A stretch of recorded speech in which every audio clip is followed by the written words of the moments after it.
Tinokudokesai mabuja kunawo dzomanhoko dzozuva ro14 mwedzi uno waGunyana.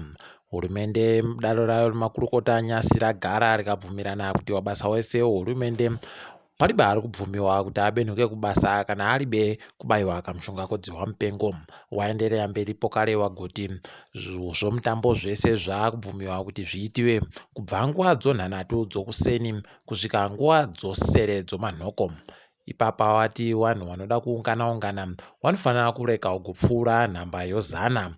Heno kuti zvichakoneka chere ipapa, asi waenderera mberi wachireketa iwo kuti kumacheche kuri kufanira chete kuenda vanhu vasingapfuuri chikamu 50 kubva muzana pane vanofanira kupindamo, asi wese vanofanira kunge wakabayiwa kamushonga kodzihwa mupengo. Waribe kureketa kuti zvakareketi vanhu dare munyika vachazviterekera chere kana kuti vacharamba vachindoti mapurisa sa. Ticharamba takaringai kuzvinoperera. Wakuru vagoreketa kuti mbiri ikanamira pauri inogona kundokonzeresa kuti utadze kuita tune musoro. Ipapa pa makunokuno yano Jah Prayzar pabodzi ponakirati nevamwe vanoimba nawo kwai wagomisiwa panhandare yondege muHarare wachinzi wakaenda koimba kuSouth Africa wachiimba parimwe bhavhudhe remumwe weG40. Ipapa zvatorwadza nokuti akaburika ari kuimbira vanhuwa, asi wakuru wozanuwo waribe kufara nazvo. Idi zvakatooma kureva kuti chowakuruwa unofanira chete kundodya kana iwe wabvuma. Sangano rovabasa ZCTU nyasi rajiwa nonyaya pokare yavagoendesa kumatarodzi mhosva iya yokuti wari kudaba kuti wabasa wese wamanikidziwe kubayiwa kamushonga kodzihwa mupengo. Heno kuti izvi wachagodini, ticharamba takaringai kuzvinoperera. Sangano rakazvimirira rega neringano zvokutekedzwa kwesarudzo roZESNI rati hurumende yakufanira kuti ichisimudze manji kurambidzai kwayagoita kuitiwa kwesarudzo munyika. Gore rapfuura wachiwenga wagoita zvokurambidza kuti kuitiwe sarudzo nokuda kwokuti kunodzihwa mupengo. Heno kuti zvichapera mushe kana kuti zvicharamba zvakandodaro, ticharamba hedu takaringai kuzvinoperera.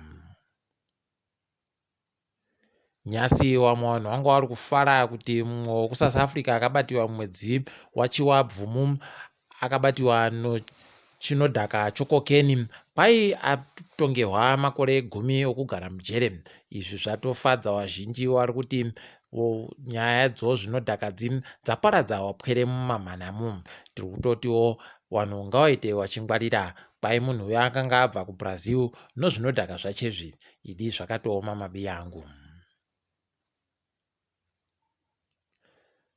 Nozuro wamunangagwa chinhu chawagoenda koparura chinoringana zvinokuitika kunyeredzi nokumwedziku nokune dzimwe nyika zviri kutorwadza vazhinji. Wagotiyo kusimbirira mhopo pamusana ipo paino ziso rinombonje.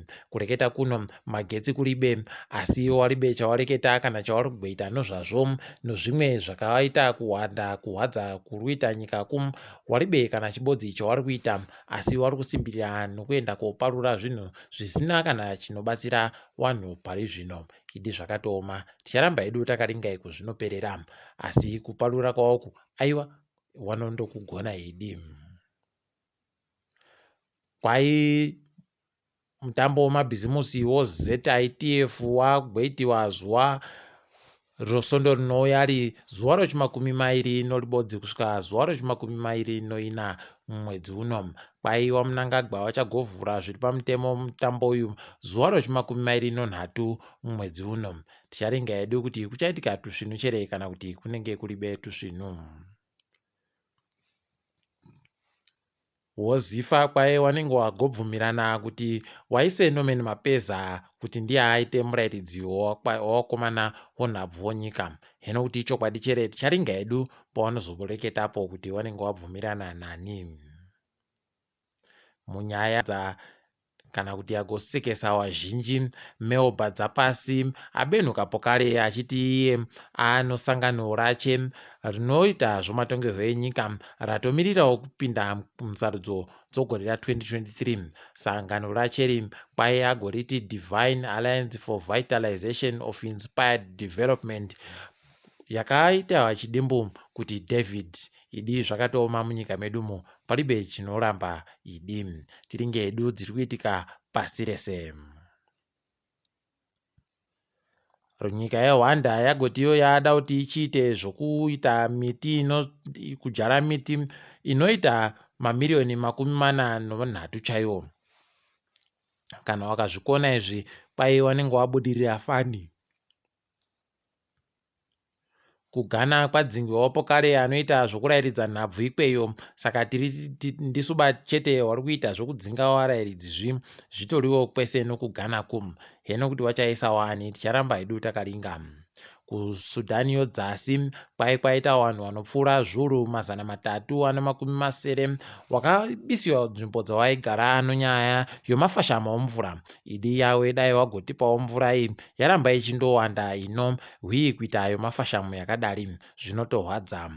Mukugumisira icho chikwata choManchester United nyasi chabomohwa magobhora 2 ikagoesawo kagobhora kabodzi apa yaita mwapuwo red card zvatoita kurwadza idi. Ipapa Ronaldo aburika mumapikicha akaita kuita kunyanisa usu kuita unga chirombo. Heno kuti zvichapera mushechere wamwe ndo wakutoti #OleOut. Ticharamba hedu takaringa iko zvinenge zviri kuenda.